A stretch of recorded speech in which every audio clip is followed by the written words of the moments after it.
Okay. Welcome, everybody, to the Cato Institute. I'm Ian Vasquez, Vice President for International Studies here, and I'm pleased to host the discussion today on the origins of human progress. Today's forum is part of a broad project that has been generously funded by the John Templeton Foundation that we call Exploring the Role of Freedom in Human Progress. The project is co-chaired by Charles Calomiris of Columbia University, who is joining us, and by me, and it seeks to do just what its title suggests. We believe that freedom plays a central role in human progress, but we wish to explore how exactly that relationship works. How do elements of freedom, both personal and economic, impact people's quality of life in observable, concrete ways? What is the relationship between various kinds of freedoms, or the role that specific freedoms, freedom of speech, of assembly, and so on, have on human well-being? These are big questions that deserve serious attention by scholars, and that's the purpose of this project. To that end, as part of the project, we put together an advisory board of prominent scholars to engage some of the world's leading and up-and-coming scholars in empirically based academic research. Our advisory board includes Charles Calomiris, Deirdre McCloskey of the University of Illinois in Chicago, who's also joining us today, Bill Easterly at New York University, Simeon Jankoff at the Peterson Institute for International Economics, and James Gwartney of Florida State University. With their guidance, we've commissioned and are continuing to commission a series of papers, and earlier this year we held an academic workshop on the first 4 papers that we commissioned. Those papers include one by Christos Makridis on the relationship between religious freedom, human well-being, and the relationship of religious freedom to economic freedom. Charles Calomiris and his co-authors produced another paper on institutional perceptions and their impact on financial outcomes in emerging markets. Today's discussion, however, will focus on 2 big picture papers on the origins of human progress. And both papers ask the question, how can we explain the tremendous explosion in growth and prosperity of the past couple of hundred years? Deirdre McCloskey's paper emphasizes the key role of liberal ideas, ideology, and ethics, and the paper by Steve Haber, who also joins us today, and whose co-authors are Roy Ellis and Jordan Orio, focuses on the role of ecological factors and how they've conditioned social organization and subsequent development, including the development of what you might call, in some countries, the institutions of freedom.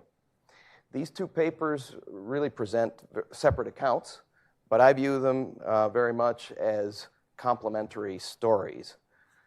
Better to hear from the authors themselves, though, than from me, so let me introduce the panel. And before I do, I'll remind all of our online viewers and audience that they can join this conversation by submitting questions directly on the event page or on Facebook, YouTube, and Twitter using the hashtag Cato Events. Charles Calomiris will be leading the discussion today.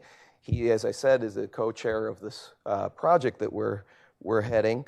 He is the Henry Kaufman Professor of Financial Institutions at Columbia Business School. He is also a professor at Columbia's School of International and Public Affairs. He holds various other roles as a distinguished visiting fellow at the Hoover Institution, a fellow at the Manhattan Institute, and a research associate at the National Bureau of Economic Research. He is very widely published. I'll just mention one of his books with Steve Haber, Fragile by Design, The Political Origins of Banking Crises and Scarce Credit, which was named one of the best economic books of 2014 by the Financial Times. And recently, he was also the chief economist at the Office of the Comptroller of the Currency at the Treasury Department. We will also be in a discussion with Deirdre McCloskey, who is a distinguished professor emerita of economics and history and a professor emerita of English and of communications at the University of Illinois in Chicago. She has written 20 books and some 400 academic articles on economic theory, economic history, philosophy, rhetoric, statistical theory, feminism, ethics, and the law. She taught economics for 12 years at the University of Chicago in the economics department, and she describes herself as a literary, quantitative, postmodern, free market, progressive Episcopalian, ex-Marxist, Midwestern woman from Boston who was once a man. Her publication record is way too vast to mention, so I will to go through. So I'll just mention her bourgeois era trilogy, which includes 3 books by the following titles: Bourgeois Equality, Bourgeois Dignity, and Bourgeois Virtues. We will also be hearing from Steve Haber. He is the A.A. and Jean Welch Milligan Professor in the School of Humanities and Sciences and Peter and Helen Bing Senior Fellow of the Hoover Institution at Stanford University. He's also Professor of Political Science, Professor of History, and Professor of Economics, and a Senior Fellow of the Stanford Institute for Economic Policy and Research, and a Senior Fellow of the Stanford Center for International Development. He has authored or co-authored or edited 10 books, and his papers have been published widely in the leading scholarly journals. So please help me welcome all 3 of our guests. Charlie, take it away. Okay, thank you very much, Ian. And I want to thank the Cato Institute and also the Templeton Foundation for supporting this project to bring us all together to talk about important things. Economists these days, I think, sometimes spend some time talking about unimportant things, bringing methodological elephant guns to bear on mouse questions. We will not be doing that here today. And I will say I'm going to do my best to be a source of conflict and challenge and drama with these 2 friends of mine. But I have to begin with the compliment of saying, I think it's pretty safe to say, and it's a bold statement, but I'm prepared to defend it, that no one has done more to advance the understanding over the past decades of what human progress is and how it happens than these 2 people. So I'm just so delighted to be with them and to create this conversation with all of you. So I think let's start off with Deirdre. And you know, I think one of the things that as a teacher that I try to explain to people, that if you're not familiar with history, comes a little bit strangely, is that the whole idea of human progress, of course, is not something that as a persistent possibility of continuing expansion of well-being is not something that people always believed was possible. And so there's a historical moment when the notion of persistent progress, as we understand it now, increases in per capita income on a perpetual basis, becomes possible. And of course, that's the Industrial Revolution. And so my question to you is, thinking about this kind of revolution that makes the notion of persistent progress, that it's our theme today, even possible, how do you see the idea of liberty as connected to that possibility?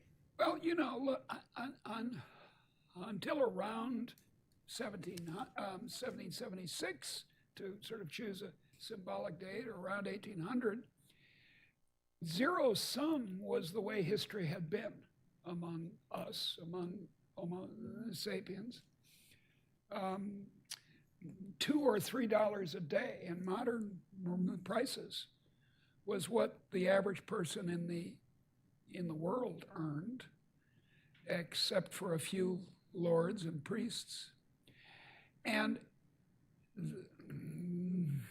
then, as you say, there was this emergence in the 18th century in northwestern Europe, starting in Holland and then in England and Scotland, the idea of liberalism. The idea, as Adam Smith said, I always cross myself when I mention Adam Smith, of the obvious and simple system of natural liberty, as he expressed it. And it was a complete novelty because it said, look, these hierarchies, which are characteristic of agricultural societies, not of hunter-gatherers, are longer history, but of agricultural societies, aren't true. You're not just condemned to be a milkmaid forever, if that's what you were, or a duke. You are, all men, he said, the slave owner said, are created equal. And that idea slowly undermined in most people's minds the idea of zero sum. At first, not as much as you might think. I mean, Adam Smith had no idea, I got across myself, of how enormous the great enrichment of the 19th and 20th century would be. He thought that maybe the Highlands of Scotland could become as rich as contemporary Holland, which, was $6 a day instead of $1.50 a day in the Highlands. But it then became evident by the early 19th century that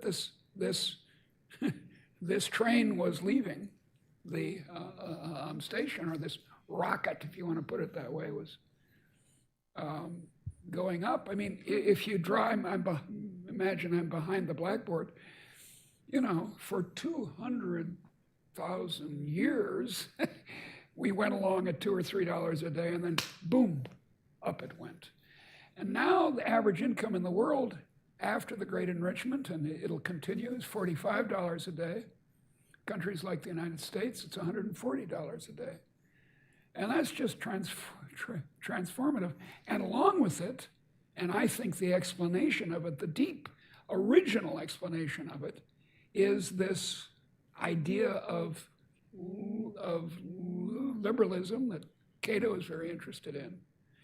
Namely, that, as the English say, everyone should have a go. It's an equality of permission. Not, as we often say, an equality of opportunity. That's not achievable. But an equality of permission is. And boy, this whole new idea that you didn't have to do what your mother or father did, and if you could steal from people, then you could get better off, but that was the only way to do it. This idea that mutually advantageous exchange could increase income by a factor of 30, 40 was just astonishing.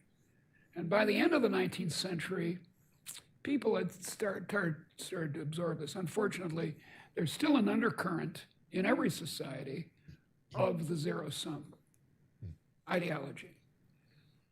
Well, let me turn to Steve, and we'll come back to force you to defend that view more, Deirdre, in a moment. I got 3 volumes on it. Here, I have them right here. I own them. So Steve, when I teach economic development at Columbia, what I begin with is a puzzle to try to get my students to think, which is always a challenging thing, as you know.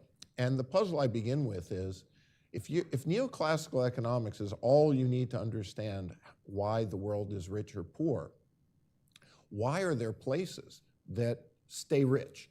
After we've had the demonstration of the great successes of England and Scotland, among others, well, this should all be transportable. Technology is a recipe. Capital can move. And in fact, capital should move to where the labor is the cheapest and the marginal product of capital is high because there's such a scarcity of it. So where labor is cheap and capital is scarce, capital should move. Then everyone becomes equally rich. Now, that is not the way the world seems to be. There are some places in the world that seem to be perpetually poor, in spite of the demonstrated example of wealth creation. So, when we're thinking about this, I guess my question to you is in 2 parts. How do we think about that as a question, and then what's the role of liberty and another sort of cluster of key preconditions in helping us understand this contrast between some places that manage to become rich and some places that don't seem to be? Well, that's a very big question, and let me do my best to both reflect on Deirdre's remarks about Adam Smith, although I won't cross myself because I'm Jewish.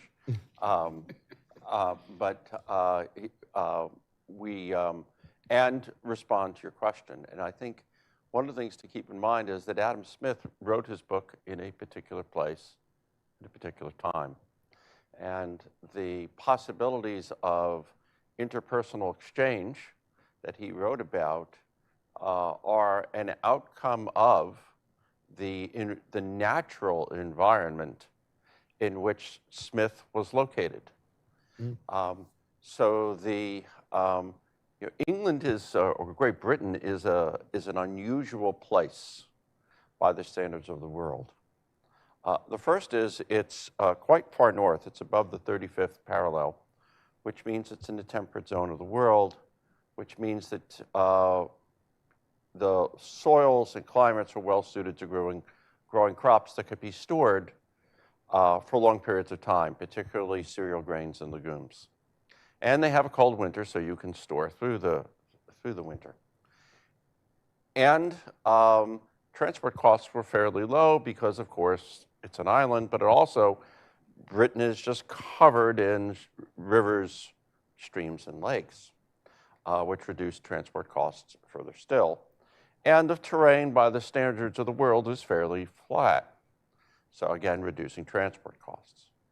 And no one has yet mentioned the great monsoon, the great English monsoon, because one doesn't exist.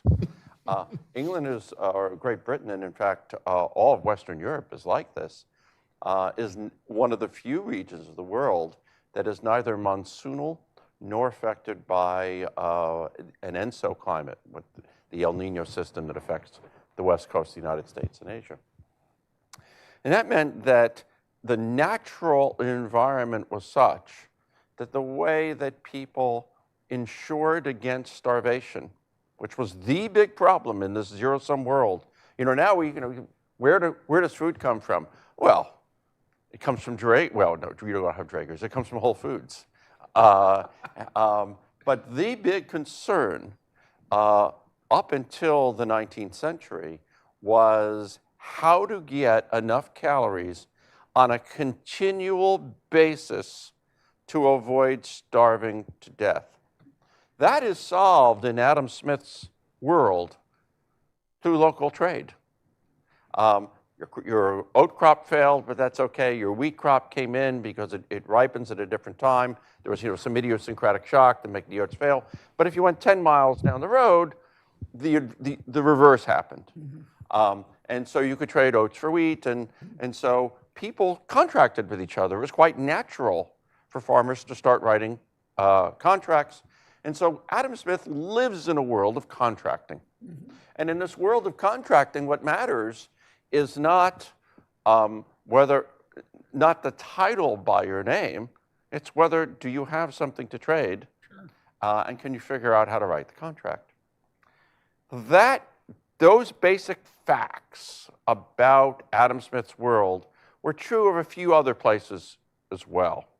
It's true of most of Western Europe, a big chunk of Central Europe. It's true of what became the United States, at least the mid-Atlantic states in New England in the United States. It's true of Japan, but few other places in the world. It's a very unusual, complex combination of factor endowments. Those places where trade had emerged as the way to solve the fundamental problem that human beings faced, the fundamental problem of starving to death, those places developed, through most of their history, but particularly after the Columbian Exchange of the 16th century, they became very trade intense. When the shock of modernity hits, which Deirdre's referred to as, you refer to it as the Industrial Revolution, but it's more than the Industrial Revolution. There's a suite of new technologies beginning in the 18th century that combined with each other, and they're all invented in different places, add up to more than the sum of their parts. So it's what we call modernity is the suite of both chemical and electrical and mechanical technologies, but also legal and political and financial technologies. And when they're put together, it generates this immense boom. But not every society is well positioned at the time that this technology shock of modernity hits. Not every society is well positioned to take advantage of it. The societies that prior to the shock of modernity that had already organized themselves around decentralized markets and contracting are able to absorb those technologies from below, refine them, and grow amazingly rich. Other places on the planet having different kinds of natural ecologies, some of them have, and I don't want to spend too much time in this, some of them have been organized around solving the problem of preventing or insuring against starvation by creating a centralized compulsory insurance system. China is the kind of classic example of this.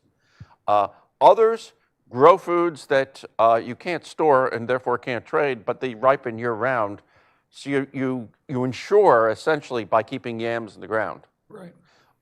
Others insure by moving large herbivores with the seasons. All of these were viable ways of surviving. You couldn't have tried to be an Englishman in the Congo. You would have starved. Mm-hmm. But they're all not as well set up for absorbing technology.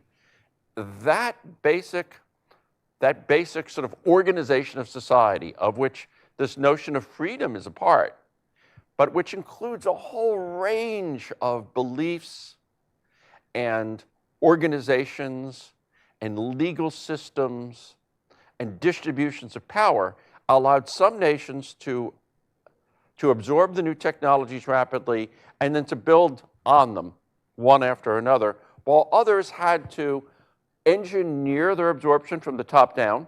This was the case with places that insured against starvation through a compulsory insurance, and some had neither a market nor a state that could engineer their absorption, and so they fell behind and stayed behind. Yeah. Well, thank you. I'm going to come back to you with some further questions about that, but let me turn back to Deirdre for just a second. In this takeoff that you were describing, it's clear that in the locations where it happened, liberty was a distinguishing feature. But how do we know it was the essential feature? There were a lot of other things going on, and we've heard from a lot of economic historians different views about what the essential attributes were. So how do you know that liberty is so essential? I wrote a 500-page book asking that question. It's called Bourgeois. It's called Bourgeois Dignity. Why economics can't explain the modern world, and I want to argue some with Steve. I don't think he thinks that having this climatic and geographical suite is sufficient. I'm sure you don't. Because if it was, then England would have developed 1,000 years earlier, or Japan would have been the country that led into this modern world. Here we are on TV, and we have all this marvelous, as you point out, Steve, organizational changes as well as technological. So those cases show us that there's a secret sauce, some sort of secret sauce in the 18th century, that then I would say continues to flavor the stew into the 19th and 20th century. And I'd claim that the secret sauce is economic liberty. And there have been other cases China after 1978 is a case in point. Assuredly not political liberty, but economic. And then India, shockingly after 1991, when I was a kid, which is a long time ago, we were taught, as as all of us of a certain age were, that India and China were hopeless. That they, after all, those Chinese, they're Confucian. They're not ever going to develop. Those Indians, most of them are Hindus. It's hopeless. And yet it turned out that the Confucians and the Hindus knew how to make a bargain, hadn't forgotten the economic circumstances of their anciently. So I think you can make an awfully good case that the secret sauce is liberty. That's the essential part. Charlie, can I jump on this since we Absolutely. can have a... Go ahead. Go ahead. Let's do it. So I don't know if there is a secret sauce. Certainly the notion of freedom is part of what distinguishes the societies that do well. Yeah. Let me take a step back. Deirdre said, well, geez, if England had this natural climate, why wasn't it rich earlier? Sure. And the answer is something had to be added to the natural climate. It wasn't invented in any one place. There is a combination of new legal, financial, political, electrical, mechanical, chemical technologies that all merge beginning in the 18th century, and they take off in the 19th century. Let me give you an example on how it transforms things. So we think about the railroad. Sure. So essentially the British invent the railroad in the 1820s. Yeah. But in order to take that technology Yeah. and apply it elsewhere, you need to be able to mobilize capital to build the trunk lines. And you need to be able to work metal in order to repair the locomotives and the cars. Sure. And you need, therefore, to mobilize the capital, you need usually what you needed was a joint stock company that could sell shares and then bonds. Right. And that meant that you needed a way to limit the authority of the government from expropriating the railroad once you built the trellises and the bridges and the tunnels. And so railroad technology spreads around the planet in some places very quickly, like the United States, which quickly becomes covered in railroads. Sure. And in other places, let's say like Mexico, even though the place is really mountainous and the alternative to a railroad is an ox-drawn cart, Sure. not a riverine barge, it spreads there very slowly. And it's because there's all of these other technologies that have to be absorbed. Yeah. And we're going to agree with each other, right? So. I'm going to try to, as Charlie will tell you, we wrote a book together. I'm the world's most easygoing man. and we never had any conflicts in the 5 years it took us to write Fragile by Design because we were eating lunch most of the time. Food is essential to human And one of conversation. the necessary inputs to making this work is limits on the authority and discretion of the people who govern. Well, that's for sure. And so one of the key technologies, but not the only one, are technologies that limit the state. Hold on. I would claim that the historical evidence is that limitation, which we call freedom, although I think we have to watch out with the word freedom, because Amartya Sen talks about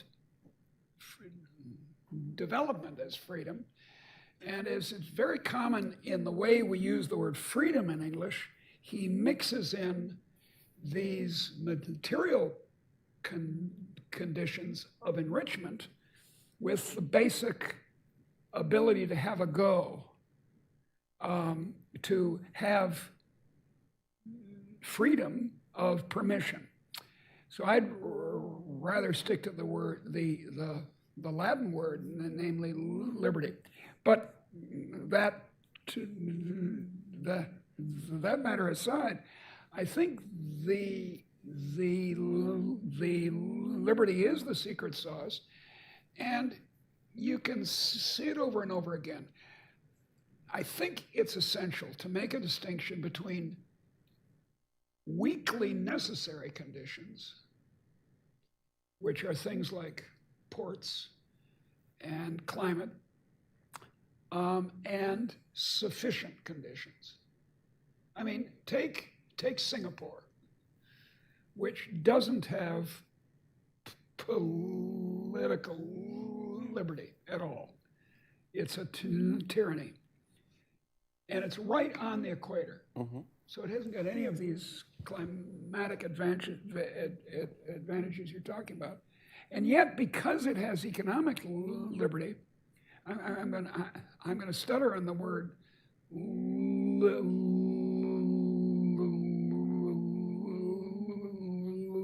liberty all the time, and it's very annoying to me. It has an income per head higher than the United States. So I think, well, look, my mentor in graduate school was an economic historian at Harvard named Alexander Gerschenkron, and he pointed out long ago that there are substitutes for any of these things.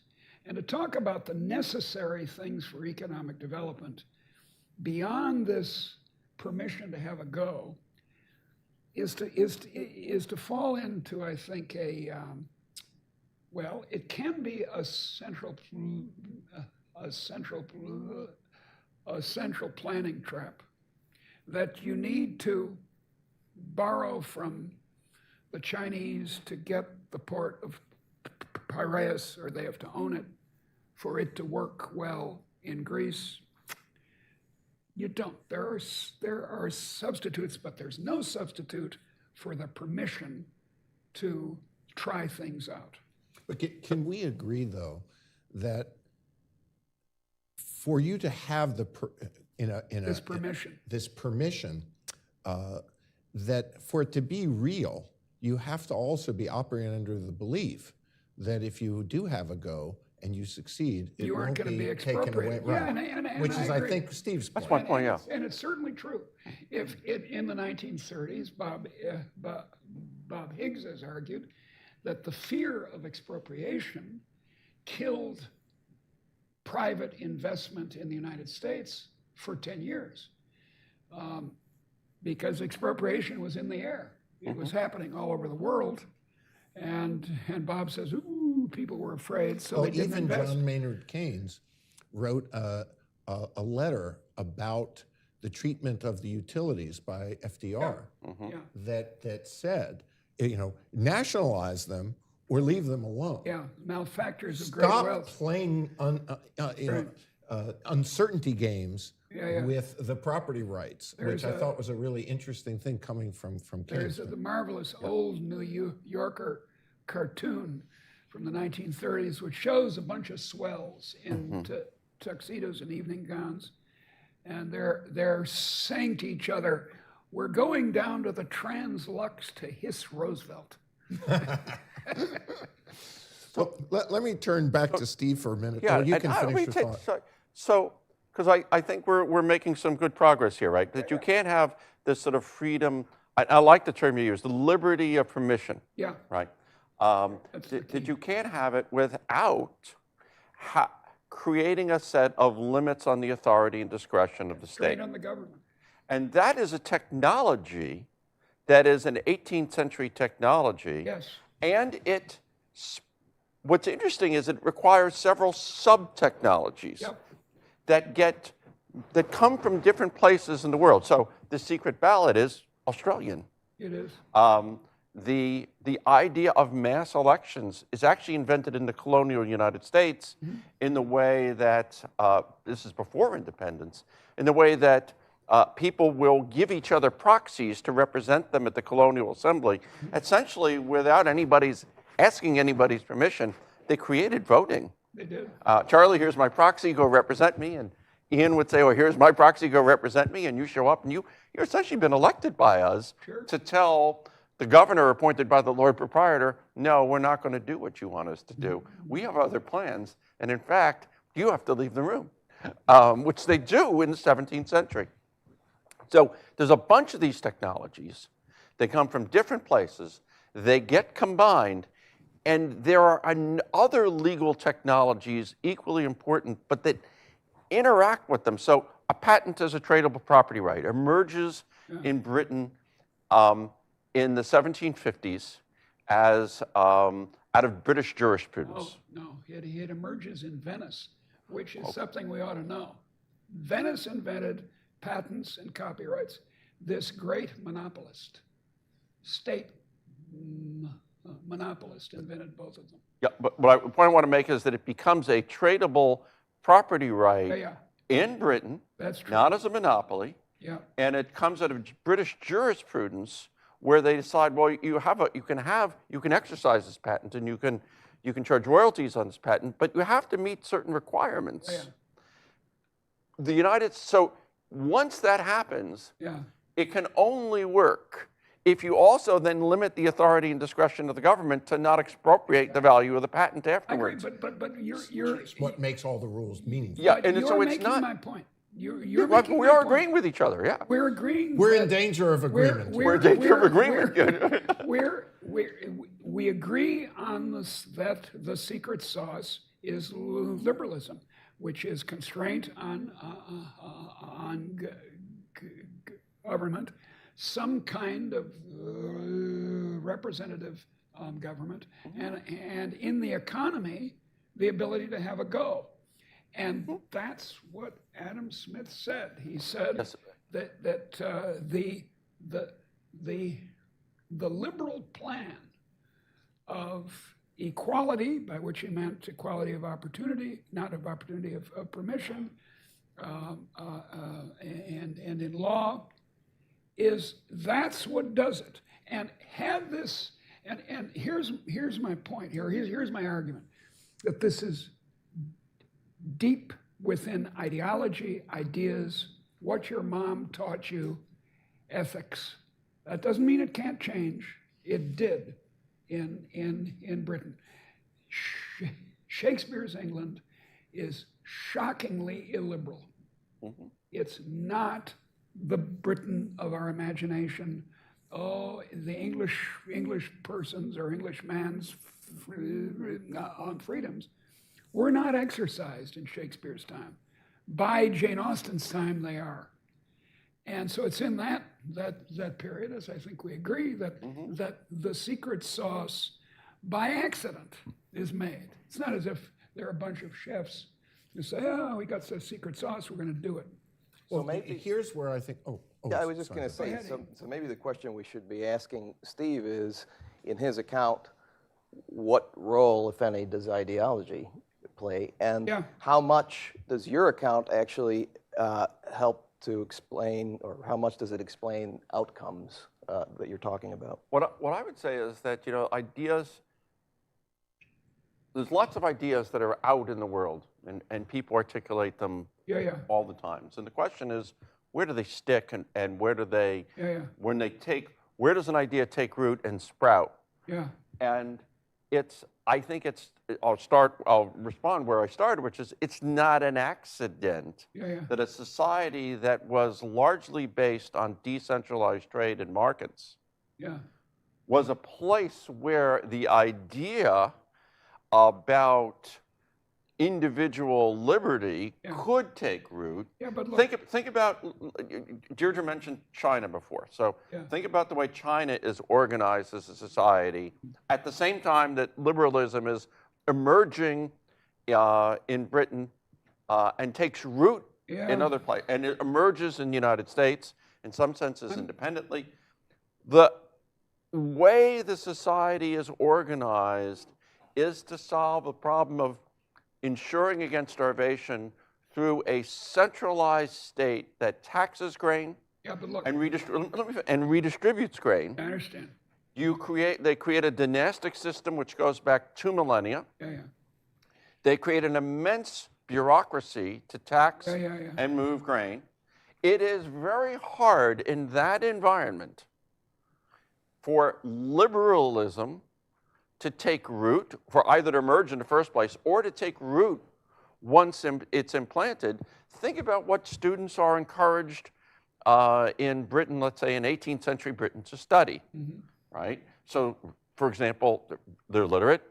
They're encouraged to read and question. More in Scotland than More in England. Scotland. So what is the Chinese educational system at this time? Well, the degree there is one is to prepare people to take the exam, Yeah, the but Mandarin exam, Yeah. in order to become a government bureaucrat. Yeah, but I'm made very uneasy by some of your historical assumptions here. Most societies have trade. From 80,000 years ago, Homo sapiens in Africa were trading. China was a vibrant commercial economy. Now, you're right that there was a centralized grain, not distribution entirely, but a kind of precisely an insurance scheme. I am working on a book right now about open fields in England in agriculture in the 13th and 14th century, where I claim that it's mainly an insurance device. And then, as you said, I think you're correct about that, that insurance becomes, or self-insurance, becomes less and less necessary as the economy adopts these innovations. But trade is ubiquitous. I'm going to say that trade is ubiquitous, and the question is trade in what? Trade in luxury goods has been ubiquitous in human history. That's right, that's for sure. And all societies trade to a degree inside. Yeah, that's right. What is unusual about Britain, Holland, Belgium, later the mid-Atlantic states of the U.S., also true of Japan in this century, is that people are trading.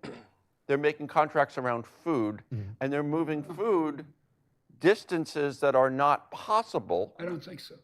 I don't think so. Look, in the Roman Empire, Rome, in particular, was fed from Egypt and the Black Sea. And that's long-distance trade. The Greek Athenian Empire was a commercial empire with a hundreds of year-old trade in oil and wine and wheat in the Eastern Mediterranean. So, you know, the Indus Valley civilization, about which we don't know too much because we haven't cracked its script, its language, was trading across the Indian Ocean with the Persian Gulf. So I don't know. So we need to be careful. So you just made my point for me, and this is going to make Charlie happy, because each other's points we claim. No, you agree with me. No.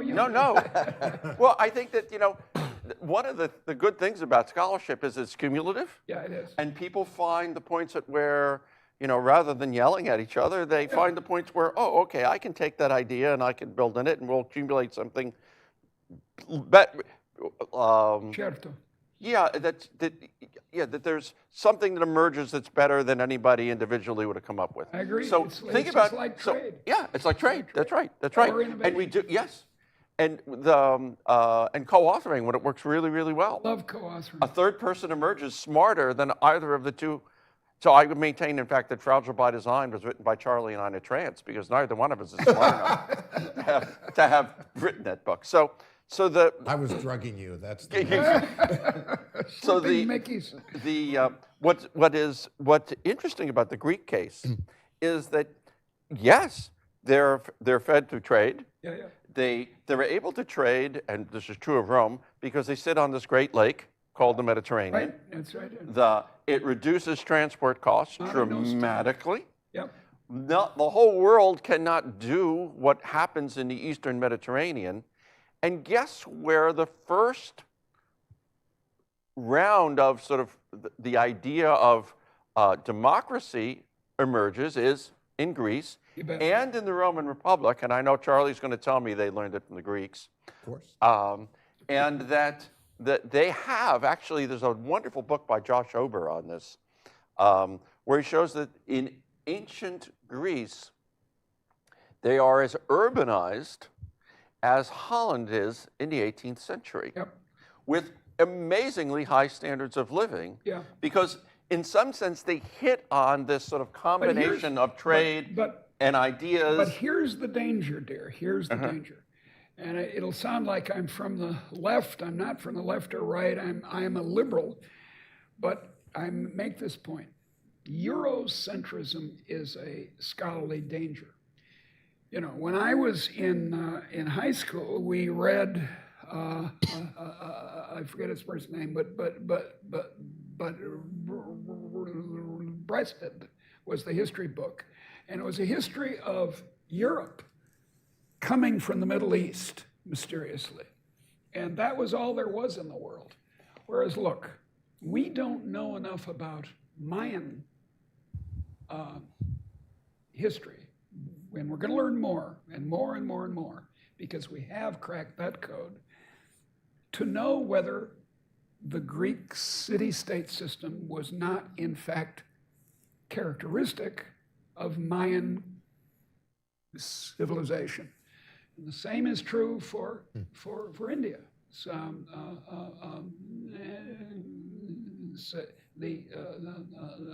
Southern India especially, which was broken up. The same was true of pre-Tokugawa Japan. Now, yeah, okay.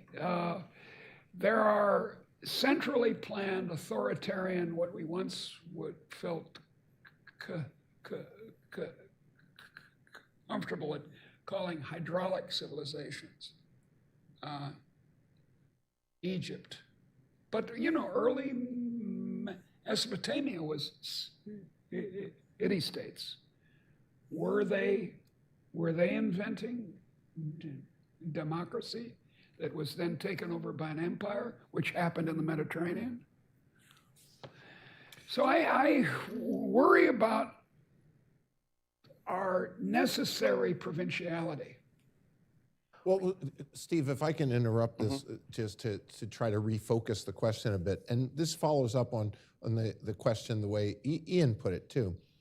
Coming back to your work, Steve, I think it's important to give you a chance to talk about what things you think this evolutionary biology framework can explain and what things it can't explain. Because, so first of all, I'm calling it an evolutionary biology framework because, and I think I'll give you a chance to disagree with this if you want, that you're really saying that some natural habitats are conducive to a cluster of good traits developing that are all part of liberty, property rights, democracy, that are institutional complements to human well-being and progress. And that some locations are naturally hospitable to this and some aren't. But so now having done that, I want to get you to answer two questions. So first of all, there are other big frameworks out there. Talk about the connection between your model's predictions and those other big frameworks that also claim to have a lot explained by one particular kind of way of thinking. And then also talk a little bit about the outliers. And Deirdre was pushing a little in this direction. What are the things, and you know, my recollection is only about half of the variation is explained by the model. So there's plenty of room for idiosyncratic historical explanations about places that happen to be more conducive to liberty or not, in understanding the timing and the incidence of this. And so, for example, is China an outlier in the model?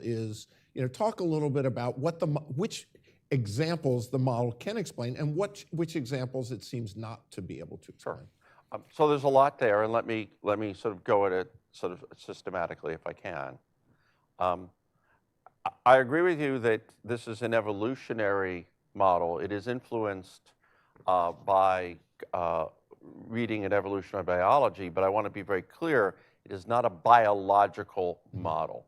This is about cultural adaptation. Right. The adaptations are are heritable in the sense of learning, but not heritable in any genetic or biological sense. So the human beings are the same everywhere. Okay? Just so we're clear on that. What is going to vary in the model is the way people solved, past tense, solved before the 19th century, before the invention of steamships, refrigeration, and railroads, the way they solved the problem of ensuring against scarcity. That's what varied. Mm-hmm. There were not good or bad institutions to do this. There was what worked, what had emerged that no one had planned in any meaningful definition of the word planned. People traded with a neighbor, people appealed to a lord, people tried one crop, people tried another. The things that did not work well faded from the environment. Mm-hmm. So the word here is that ways of organizing society varied without planning. They emerged endogenously. They were all good at what they did. Yeah. Had an Englishman tried to grow wheat in Shenge in the Congo, which was the capital of the Kuba Kingdom, he would have starved. Yeah. Because it was too wet to grow wheat, and even if you'd gotten some to grow, it was way too hot and wet in order to store it. Yeah. So this would have been a bad idea. Mm-hmm. Societies organized themselves. They came up with different ways of dealing with the fundamental problem. All of them good. They should not be hierarchically thought, nor are these reified concepts. You should think of them as continua, and there's basically four. There's places that did it ensured through trade. That's places like England, the US, France, most of Western Europe, but Japan as well. Yeah. There's places that ensure through centralized, compulsory sharing. So China is going to be there, but Mexico is going to be there. Egypt is there. But France is too. Not at the scale of those societies, anywhere near like it. Yeah. Remember, I said these are continua, not reified entities with sharp boundaries. Then there are places that ensure by herding large herbivores. The classic case is Mongolia, but most of Central Asia looks like this, as well, incidentally, as the U.S. West, northern Mexico, and other places on the planet. They're too dry to grow crops, but you can herd herbivores that can turn grass into meat and milk. And then there are places that, what I call self-sufficient ecologies, where the best strategy for survival is to be independent. That is to grow crops that do not have a season, that you don't have to store because you leave them in the ground until you need them. Cassava being an example, yams being an example, potatoes being an example, or that ripen year-round. The plantain is a quintessential example. And these are also self-propagating. That is, these are all perennials. The way then that what emerges to sort of support the institutions and legal systems and the like and political institutions to support those are going to vary. So what we're saying is now a shock comes along, just like a climate shock, and the shock is a technology shock. And it includes one of the key technologies that Deirdre and I agree about, which is this idea of liberty. That's part of the technologies. And it takes root in some places and can flourish precisely in what we're arguing, precisely in those places that have been already based on trade.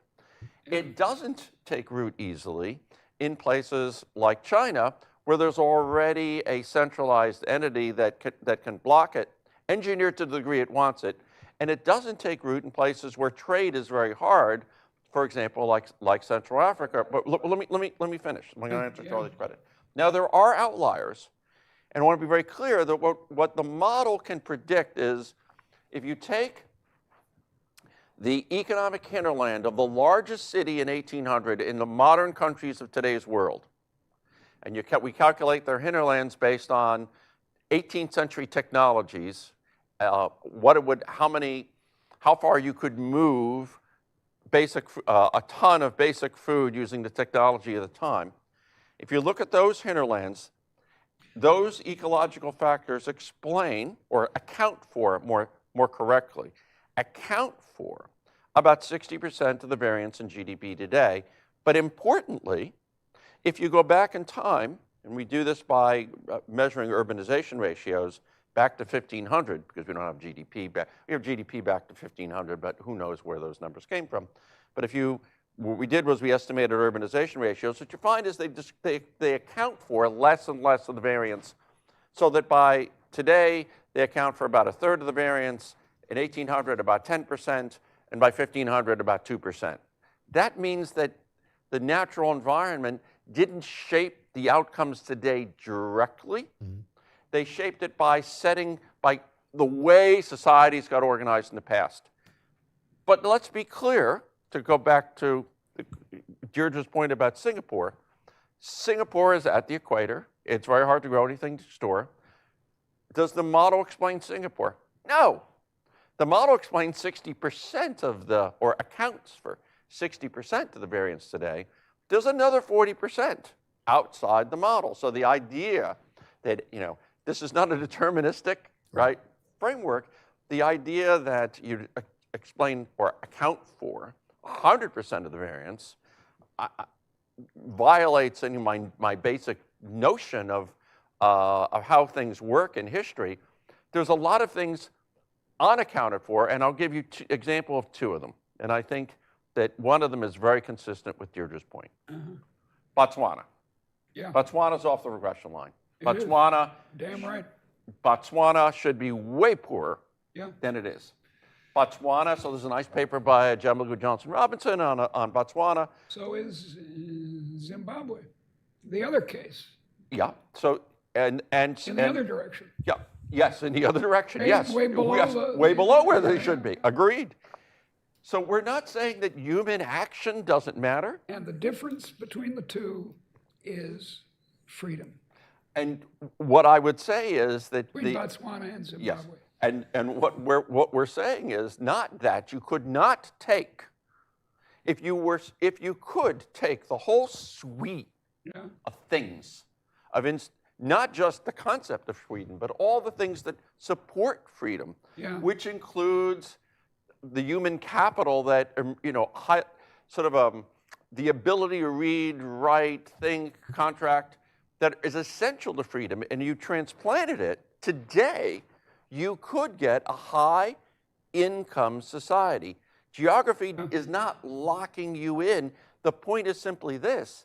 It's not easily done, so it doesn't happen very often. But it is possible, and Botswana is a great case of it. But on China, more people could read in China as a percentage of the population in 1700 than in England. More could. Furthermore, they were much better at calculation. They were notably superior to anyone except northern Italian merchants in 1700. Furthermore, for centuries before 1800, China was more integrated in its markets than Europe was, even England. The correlations of prices across China, the efficiency of its transportation system, the Grand Canal, for example, was the longest canal in the world, I think, ever. To this day. To this day. So look, China had a supplementary government-run storage system, but as I mentioned, France did too. And yet the place where this happened was the place where the ideology, the thought, the theorizing about free societies had happened. And it's not ancient in England and Holland.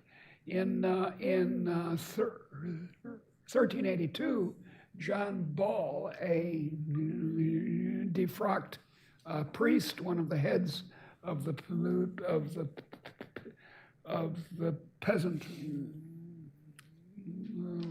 revolt of 1381, was hanged, drawn, and quartered, not a very nice way to die, because he said, when Adam delved and Eve spun, who then was the gentleman?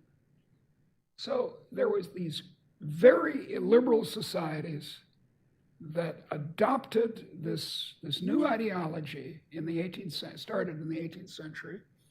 They're the ones that succeeded, and that's true of the modern ones too. In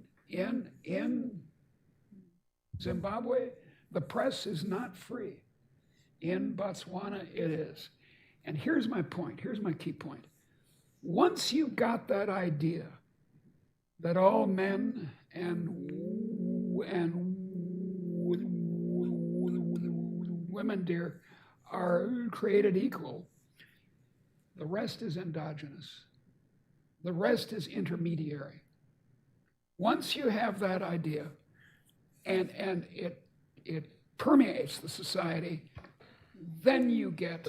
But let me challenge you a little on that, because before you were talking about China's recent success in terms of economic freedom. Surely China does not have that idea that you just described. It has it in the economy. I'm not so sure about that. The Uyghurs certainly are not able to control their own destiny. They're not. That's because of another ideology, which is that Islam, a false ideology that Islam is essentially a danger to the established order. Well, but I want to ask you both this question in a general way, to try to put your thinking into the sort of broader array of ideas that are already out there. And so I'm going to ask you each this about China. So, for example, in the case of our discussion of economic freedom or non-economic freedom, I recall, of course, the great book that Eric Jones wrote, The European Miracle, about China, that emphasized economic property rights in particular, lack of the ability to transfer land in certain ways, lack of commercial rights. And so it sounds like you're happy to associate with economic freedom, but without other freedoms as being sufficient. No, I'm not happy about it. But to predict continuing prosperity for China? I am. So I want you to respond, but then for Steve. Well, but then you get back to Milton Friedman's notion, and I won't cross myself for Milton Friedman, although he was a dear colleague of mine, and Adam Smith's notion that the one essential is the economic freedom, and then Milton said, and I think Adam Smith expected it, that it would lead to political freedom. It's been a big disappointment. And it's been a big disappointment, although it keeps working. It worked in Taiwan. It worked in South Korea. But I want to do, and I'll start with Steve and come back to you, but think about this question. I would like you to talk, Deirdre, after Steve, about what's different about your way of thinking about China, for example, from Eric Jones's framework. And for Steve, what I'd like you to talk about is how does your evolutionary, survival-based geographic thinking, how does that, we've already established it explains a little more than half of the variation. Mm-hmm. How does it line up with some of these other frameworks that focus on colonialism or malaria or other kinds of geographical determinants? Okay. So let me, and I think here you're referring to, so my mentor, Ken Sokoloff, and I love Ken. And his co-author, Stan Eggerman, wrote a famous paper about land suitable for sugar versus land suitable for wheat.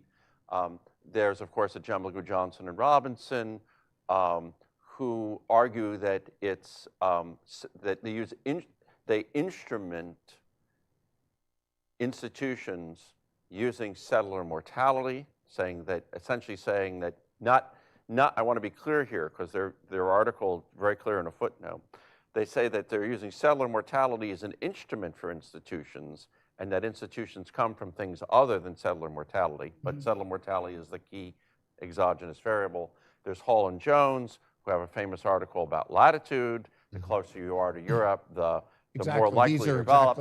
There's a whole range. There's Easterly so and how Levine. Do we line up those against you? So what we do is, because we have measured at the hinterland level all of these ecological factors, you can then put them into a machine, use a machine learning technique called a random forest.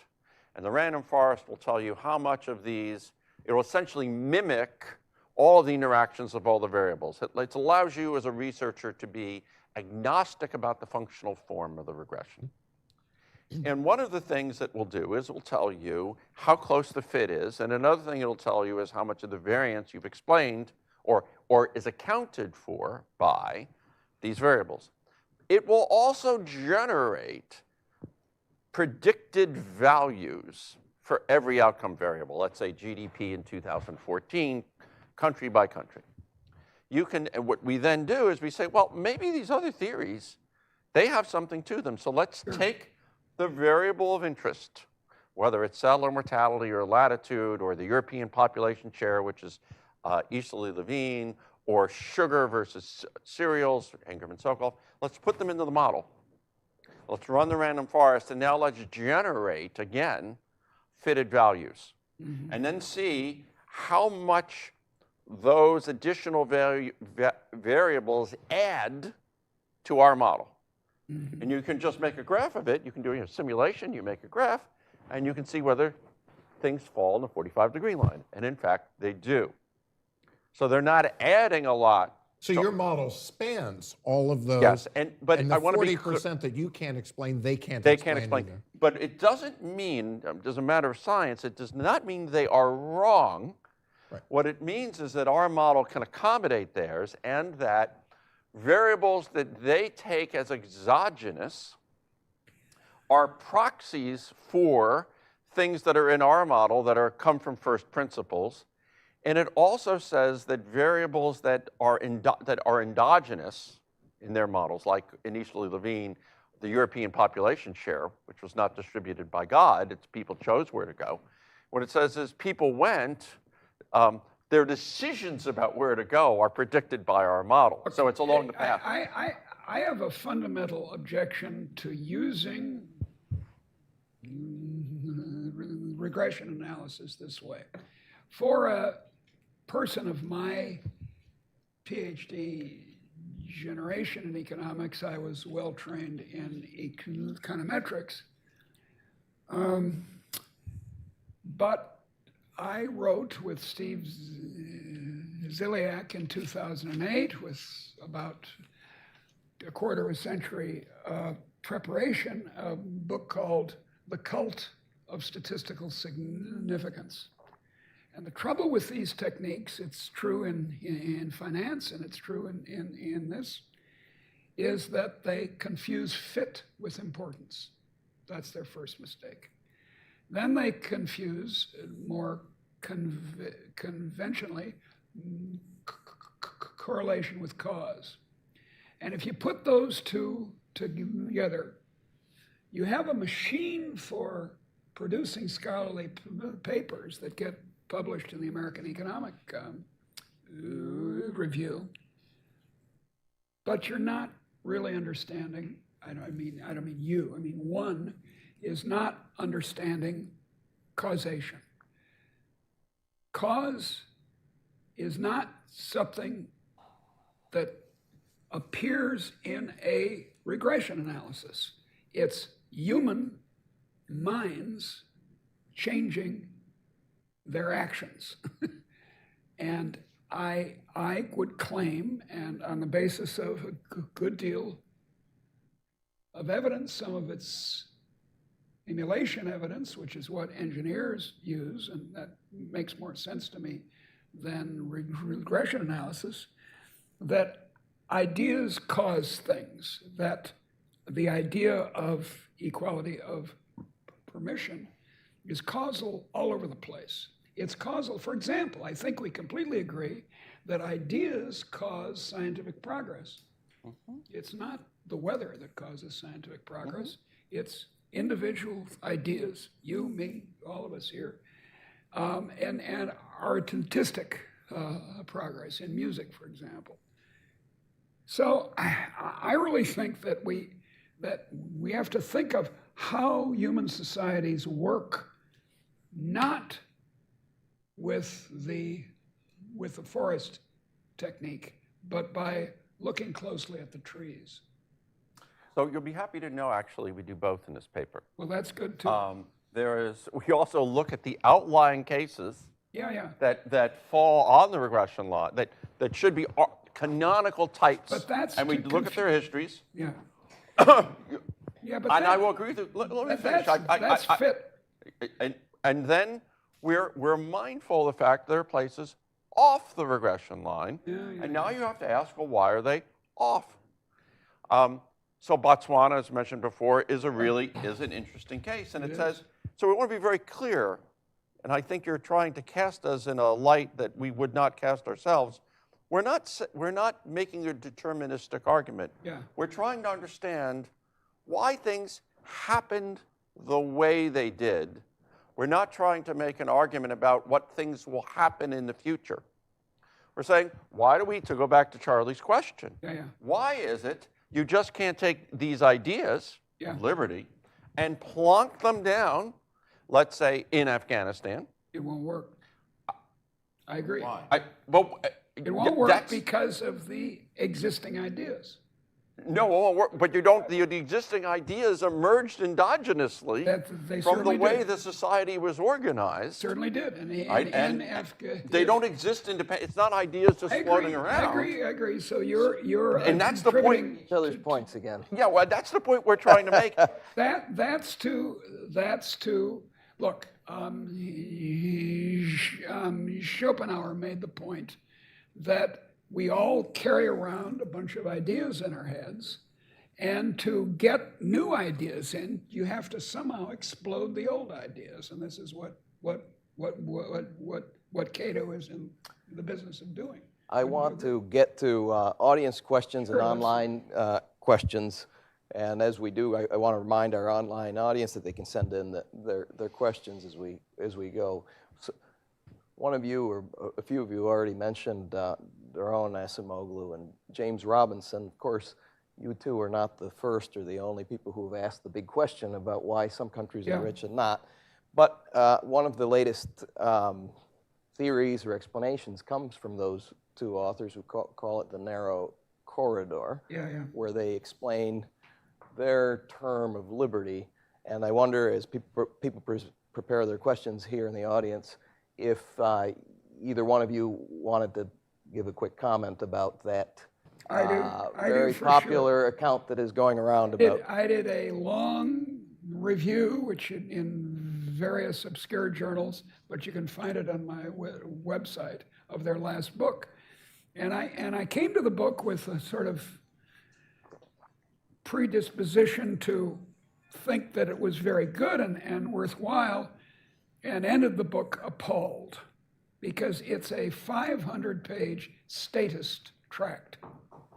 They believe that the large states of the modern world are a good thing, and that these states produce what they call liberty, which is a bizarre usage of the word, by which they mean prosperity. This confusion that I mentioned before between the modern use in English, not in other languages, but in the modern use in English of the word freedom, freedom means being rich. Well, now wait a second. Our claim, I think most of the people here, and certainly this panel, thinks that liberty makes people rich or helps. It can be, whether it's 50% of the variance or not, can make people rich. Whereas to call freedom prosperity is to shortcut, is to beg the question in the correct meaning of that phrase, often misused. And they are convinced that the government is the way forward. They paint this portrait of government-less, or less is the word, not without, but small government societies as chaotic and dangerous. And they love the state. And I get again, I've been quoting a New Yorker cartoon. There's an old New Yorker cartoon from the 40s that shows this baby in a high chair throwing his meal away, and he says, "I say it's spinach, and I say to hell with it." I remember that. And I say that Ashimoglu and Robinson are spinach, and I say to hell with them. But can I just get in on this for a second? So Yeah. I will first confess I have not read that new book of theirs, but I do assign a lot of their academic articles, including including their story about Botswana. Yeah, And what's interesting about their story about Botswana is it sounds a lot like Deirdre McCloskey. Because what they say about Botswana, to explain the fact that Steve also has identified, which is Botswana is an outlier in terms of his analysis. And their analysis comes down to the historical peculiarities of the development of liberty and democracy in Botswana. And in particular, they focus on things like the limits on executive power in Botswana, which comes from a particular tribal inheritance, which was not disrupted by colonialism because Botswana was a landlocked country. That's their story, which sounds pretty reasonable. Look, I don't hate these people, and I certainly don't disdain them. Because this last book of theirs and their other books and all their articles are very scholarly and very intelligent and well written, which is unusual enough in our field. But there's an underlying enthusiasm for large governments. Maybe, if they were here, maybe they would defend themselves by saying, well, look, large governments is what we have in the modern world. Get used to it. But I say it's spinach. Let's go to questions from the audience. If you have a question, please raise your hand and way up. Put your hand high so we can see it. Raise your hand and wait for the come up to the microphone. Actually, we have two microphones in each, one microphone in each aisle, and identify yourself and your affiliation. Ask your question. Go ahead. Hello, my name is Cheryl Chung. I'm here representing Fulbright Canada, where I am a Killam undergraduate fellow. My question is on the point of the permission, or of the equality of permission. My point is on the equality of permission because I think it is an interesting point that is underexplored. As a political philosophy student, I imagined this in two contexts. One is in an organization-less state, like a Hobbesian one, in which everyone has equal permission because there are no rules. And as such, I have permission to encroach upon your rights, to steal. I have permission to do everything. This is not quite so desirable. The other way to imagine this is in a state with organizations, be they trade groups or governments. And there are two ways of imagining this to me.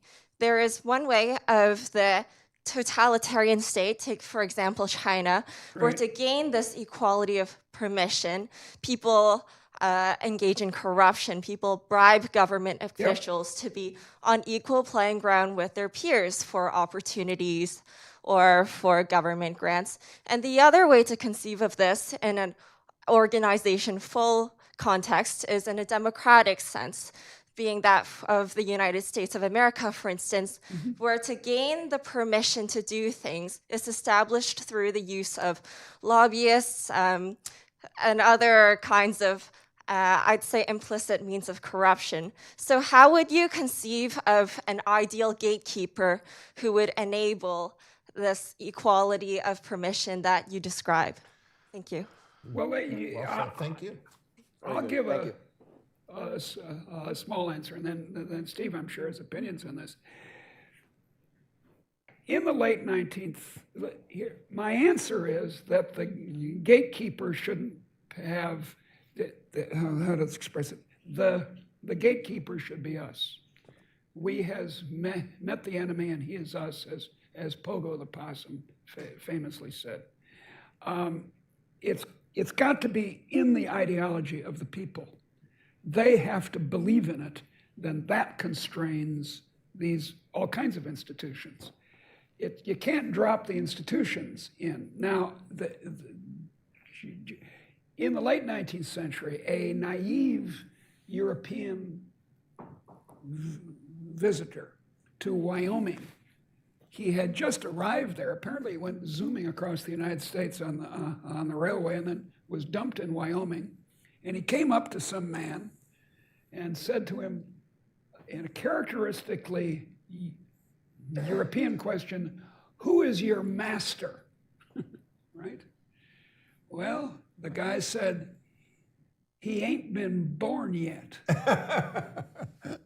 And that's the kind of ideology that needs to grip the people. And if it grips it sufficiently, then these organizations can't corrupt people's morals enough to make them into serfs. But Sorry, that took if I longer. can, before Steve jumps in, I just want to say, when I was listening to your question, the thing that came to my mind was the historical experience of Brazil, which is a place where the state is too weak to really be able to create an environment where there is permission. Yeah, but I'm from the government and I'm here to help No, you. That's the trouble. No. I mean, if, as her question pointed out, if we have a world in which I don't need anybody's permission, we have equal permission. Therefore, I can give myself permission to steal all your stuff. That's right. The war of all against all. Yeah, and so that you need some entity that is going to play this role. And I think we find common ground in the following idea, that people have to believe that is their job to constrain the entity That's right. that is giving the permissions and monitoring permissions. It is up to the citizenry to monitor that same entity, lest it become, and here I'm going to disagree with you, the Chinese state, in which there's not economic liberty. There's a bunch of state-owned enterprises. So as she said, it's mainly through bribery that it works. Yeah, I agree with you. Yeah, so there's no economic liberty in Well, China. There's very little. Look. As long as they stay bribed, you can open a factory. Yeah, but no, it's the you, it's the who, it's the person it's the you. If I have enough money, I can do it to pay the bribe. But if I don't have any money, well, I'm sorry, I'm out of luck, and that is not liberty. No, it's not. Let's go for another question. This one is online from Carl, and he asks, what role, if any, did economics, books, pamphlets, and lectures play in promoting the bourgeois values that fostered the commercial and industrial revolution? Did economic teachings have a meaningful impact only on educated elites, or did they seep into the broader culture? And this is similar to a question I was going to ask, actually, Deirdre, in the difference in her account with that of Joel Mokiers, who agrees with you that culture plays an important role, but he seems to focus on elites. Yeah, yeah. And there's the question. He does, and it's I'm misunderstood, and it's very hurtful to me because everyone thinks that I'm Max Weber, and that it's an individual psychological change among the bourgeoisie, the middle class, the merchants, that caused the modern world.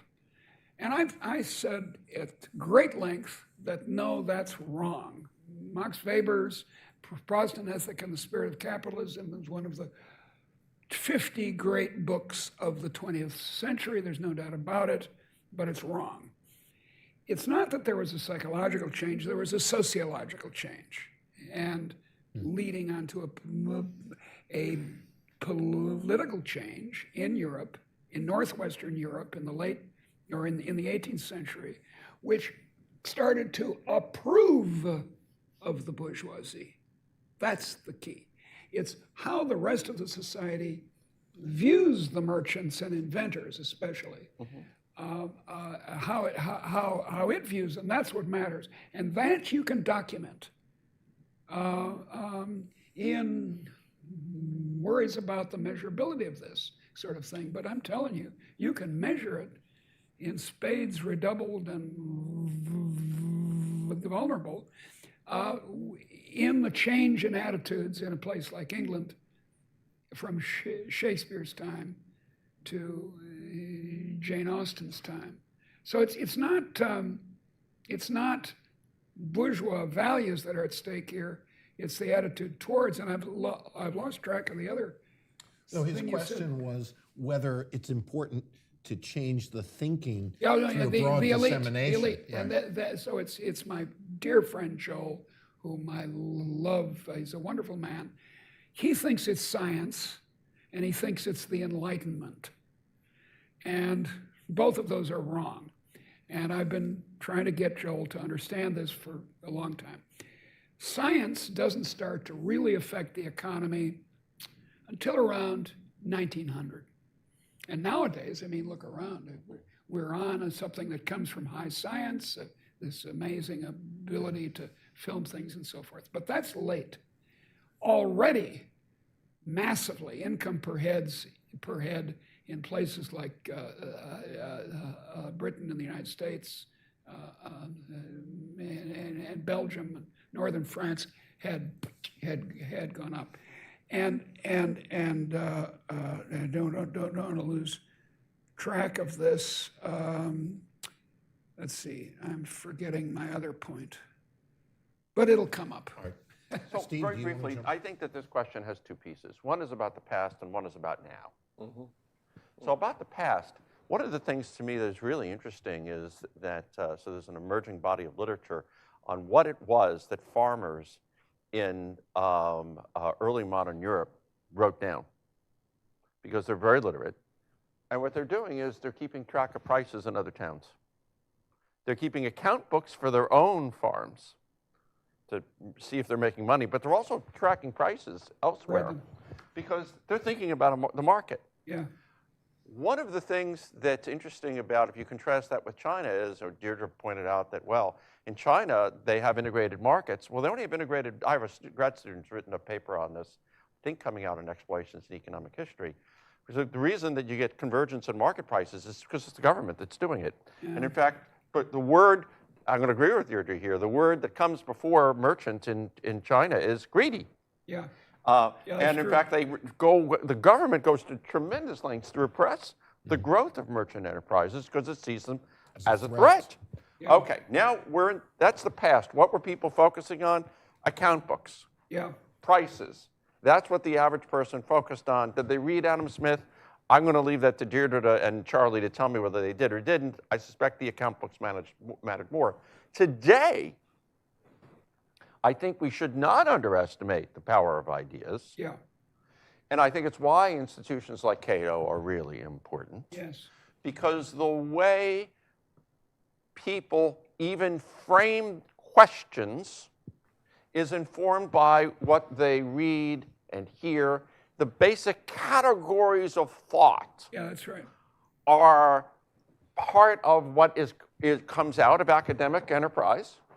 and think tanks, Yeah, yeah. and it shapes the way people even imagine the problems their society faces. That's true. And the range of solutions. Well, so if there's- I think it's now very important. If there's an underlying belief in zero sum, we're doomed. But I think we're ending on a positive note because ideas can have a bigger consequence now than perhaps a few centuries ago. Given how fast this can be beamed around the planet, absolutely. I think this gentleman wants to get in here. Okay, we're really short on time, so let's go ahead and go to the microphone and ask your very quick question and very quick answers. Hello, so I'm Saeed Kaymakçı. I received my PhD in history from Georgetown in 2020. I couldn't find a job since then. I do odd jobs and anyways, my question is today I haven't heard any word about war. Take off your mask, dear. Yeah, sorry. So I haven't heard anything about war today. I haven't heard War? War, yeah. War. War. Just even I've listened carefully. I haven't heard once the war being mentioned. I totally agree with you with the ideas, the importance of ideas, and the way they organize societies and their role in progress. I saw this in my academic work. I started with economic history. I moved to political thought because I realized that's where you find the real root causes. But the war, where does this fit in this picture of progress? I haven't. War is a disaster. I know, but So let me. We actually take this. We actually endogenize this in our work because you want to know who invades who successfully, and so one of the reasons why the whole modernity thing matters is because those technologies are not just used to produce stuff; they're key in the geopolitical race for dominance in the 19th and 20th century. It's not an accident that the Japanese take a look at the West and go, oh boy, we better copy them, because otherwise we're going to wind up a colony of the United States. Yeah. And so war in world history is essential, and particularly in the modern period, because you can now people could fight wars on a world scale using industrial technologies. Yeah, but I deeply oppose the idea that war is a factor in progress. It's not. It's a complete catastrophe. But I'm not saying that. I'm saying it's what people do. It's what they do, and it's always bad for them. It never works out well. But my friend John Mueller, who's associated with Cato, points out in his last book that war has gone out of fashion, at least international war, and John is pointing to not to the material circumstances that my esteemed colleague focuses on, but ideology. I just want to add one factual response to the question, which is there's a paper by a political scientist named Eric Gartsky called The Capitalist Peace. And in that paper, what he shows is that contracting in capital across countries, in other words, capital flows, is very strongly associated with a reduced probability of armed conflict. Yeah, and that's an old point in free trade. But his point is it's not just democracy, and it's not just trade in goods and services. That the most powerful indication of a country that's unlikely to be belligerent is that it owns assets of other countries. Well, I'm afraid we've run out of time, and I think on that positive note where we can all agree that we're against war, it's a good place to end. I want to thank Professors Calomiris and Haber and McCloskey for joining us today. Please help me in thanking them for their time. And we'll be making some of these papers public soon. For all of you who are here, we're having an informal lunch upstairs on the second floor. Thanks again for joining us.